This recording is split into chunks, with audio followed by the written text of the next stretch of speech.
Human rights is, geez, that's a good question. Human rights. Well, that's a tough one. Wow. I don't even know how to give that a definition. I would probably have to do a little bit of homework or something. Any right that I think just as a normal, human, any... The rights that humans have. That's a very large debate. Tú le puedes preguntar a 20 personas y te van a dar 20 diferentes opiniones. Non saprei, è una domanda complicatissima. Yeah, we just take them for granted that they're there, but we don't even consider what they are.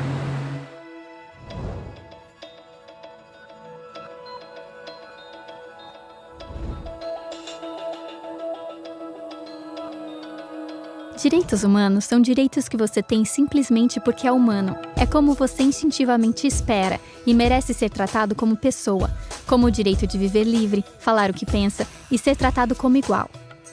Existem vários tipos de direitos, a maioria aplicada a certo grupo. Mas os direitos humanos são os únicos que se aplicam absolutamente a todos em todos os lugares. Isso significa crianças, idosos, pobres, jogadores de basquete, lixeiros, rappers, professores, africanos, indianos, albaneses, cristãos, muçulmanos, cabalistas, ateus, mãe, pai, seu vizinho e você. Todos têm exatamente os mesmos direitos humanos. Em outras palavras, eles são universais, mas a pergunta continua: o que eles são? Name the human rights? What the human rights are? The right to live.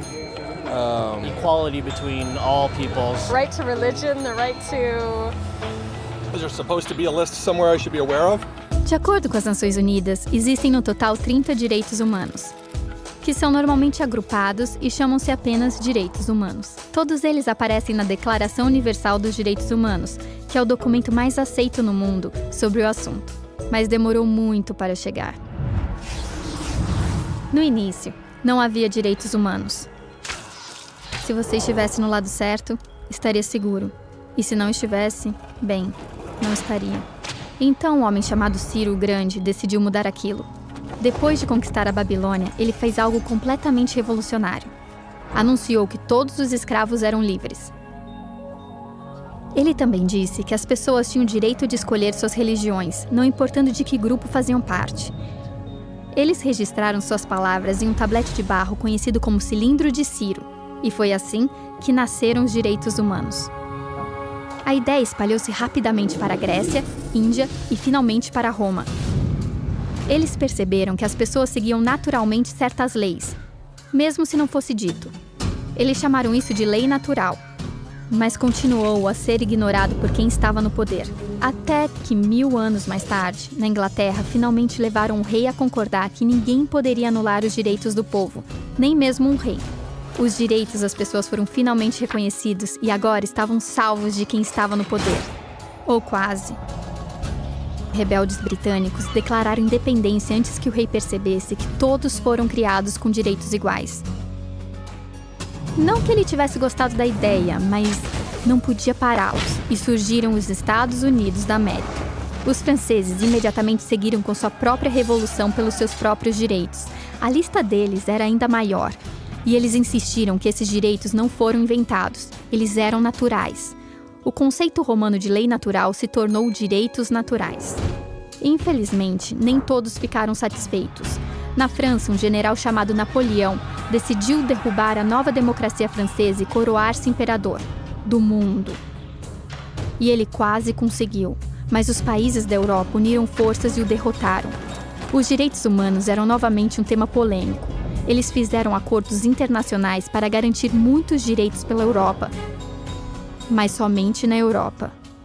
O resto do mundo, de alguma forma, ainda não estava incluído. Ao invés disso, foram invadidos, conquistados e consumidos pelos grandes impérios da Europa. Então, um jovem advogado indiano decidiu que para tudo havia um limite. Seu nome era Mahatma Gandhi. E em face à violência, ele insistiu que todas as pessoas da Terra tinham direitos, não apenas na Europa. Por fim, até mesmo os europeus começaram a concordar. Mas não ia ser tão fácil. 2 guerras mundiais eclodiram.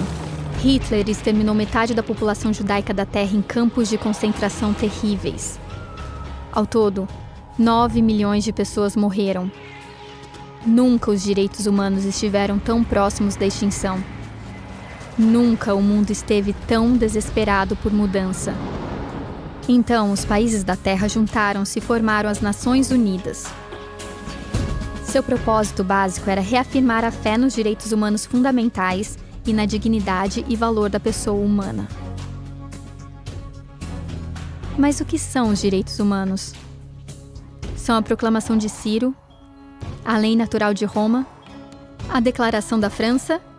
Todos pareciam ter uma ideia ligeiramente diferente do que os direitos humanos deveriam ser. Mas sob a supervisão de Eleanor Roosevelt, eles finalmente concordaram em um conjunto de direitos que se aplicam absolutamente a todos. A Declaração Universal dos Direitos Humanos. O conceito francês de direitos naturais finalmente se tornou direitos humanos. Então, em suma, no começo, só poucas pessoas com sorte tinham quaisquer direitos. Então, daqueles homens decidiu, ei, outras pessoas deveriam ter direitos também. O que foi ótimo, só que nem todos concordaram. E só houve alguns milhares de anos de guerras e declarações e mais guerras até que todos finalmente concordaram que os direitos humanos deveriam ser aplicados a todos.